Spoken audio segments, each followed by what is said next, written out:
ಈ ಪೈಪಿಂದ ಮ್ಯಾಕ್ ಹತ್ತಾನೆ ಅಂದರೆ ನೀವು ನಂಬೀರಾ? ನಂಬಲೇಬೇಕು. ಏನು ಗೊತ್ತಾ ಇವತ್ತು ವಿಶೇಷ? ಇವತ್ತು ನಾನು ಒಂದು ನಿರ್ಧಾರಕ್ಕೆ ಬಂದವನಿ. ಏನು ಗೊತ್ತಾ ಅದು? ಕರೆಕ್ಟಾಗಿ 3 ತಿಂಗಳ ಡೈಲಿ ಒಂದೊಂದು ಬ್ಲಾಗ್ ಮಾಡ್ತೀನಿ. ಇದೊಂದು ಚಾಲೆಂಜ್ ಇಕ್ಕವನಿ, ಪಕ್ಕ ನಡೆಸ್ತೀನಿ. ನಿಮ್ಮ ಸಪೋರ್ಟು ಯಾವತ್ತೂ ನಮ್ಮ ಮೇಲೆ ಇರಲೇಬೇಕು. ಕರೆಕ್ಟಾಗಿ ನಂಗೆ ಫಾಲೋವರ್ಸು 150 ಜನ ಅವರೇ. ಇನ್ನು 3 ತಿಂಗಳ ಒಳಗಡೆ 10ಕ್ಕೆ ರೀಚ್ ಆಗಬೇಕು. ಅದಾಗಲ್ಲ ಅಂತ ನನಗೂ ಗೊತ್ತು.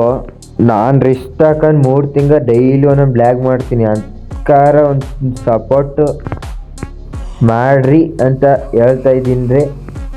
ಡೈಲಿ ಕಂಟೆಂಟ್ ಕೊಡ್ತಾ ಇರ್ತೀನಿ. ಮೇಲೆ ನಿಮ್ಗೆ ಹುಟ್ಟಿದ್ರು ಕಣ್ರಿ, ನಿಮಗೆ 3 ಎಫರ್ ಮೇಲೆ ನಿಂತ್ಕೊಂಡು ಹೊಡಿತಾ ಇರೋದು ಗುರು. ಕೆಳಗೆ ನೋಡ್ದೆ ಹಿಂಗೈತೆ.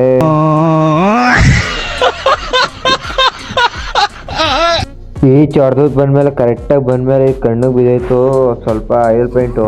ಕಣ್ಣೇನಾರ ಮುಚ್ಕೊಳ್ಳಿ, ಕರೆಕ್ಟಾಗಿ ಕಣ್ಣೊಳಗೆ ಬೀಳೋದು. ಇಷ್ಟಕ್ಕೆ ಈ ವಿಡಿಯೋ ಎಂಡ್ ಮಾಡ್ತಾ ಇದ್ದೀನಿ. ಇನ್ನು ಮುಂದಿನ ವಿಡಿಯೋದಲ್ಲಿ ಸಿಗೋಣ. Take care, bye bye. ಸಿಯೋ ಜಾಲಿ ಜಾಲಿ ಜಾಲಿ.